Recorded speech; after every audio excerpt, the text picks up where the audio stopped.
azobida yomon yondim. Yurakdagi dardlarimni kuyga soldim. Yashash uchun o'tgan kundan malham oldim. Canım bugün tor ko'changda yolg'iz qoldim.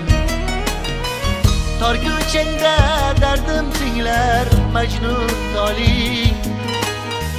Seni so'rab ko'z yosh qildi pastivoring.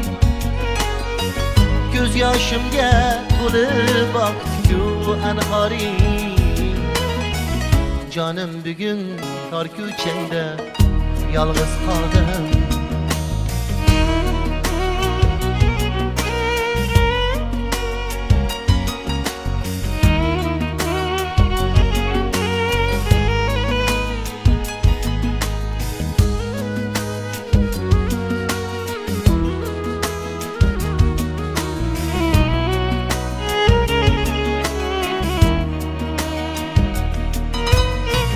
Divar aşa bir bakışınga zor edim. Erkalanib kulishlaring o'ylab aytilguncha yor umidvor edim. Qaytdim bugun to'yxonangni bo'ylab bog'dan tog'ni havas qilgan gulim deyman. Erkaliging eslab jonim singlim deyman. Endi faqat tushlarda sevgilim deyman. Jonim bugun tor ko'changda yolg'iz qoldim.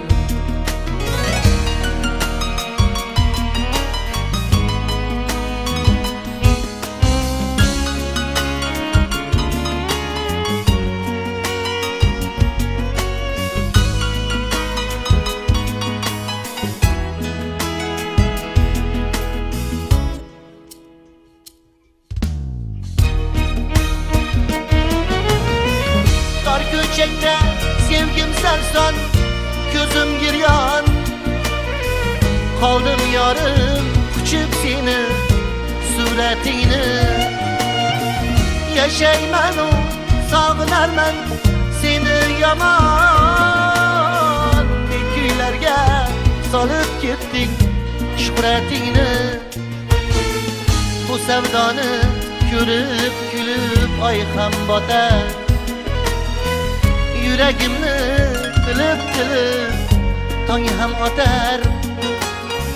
Men sevgan yor savdogar qiz sevgi sotar.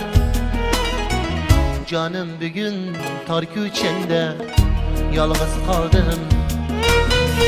Hayır jonim savdogarim sevgi sotar. Jonim bugun tor ko'changda yolg'iz qoldim. Canım endi tor ko'changda yolg'iz qoldim. Canım endi tor ko'changda o'zim qoldim.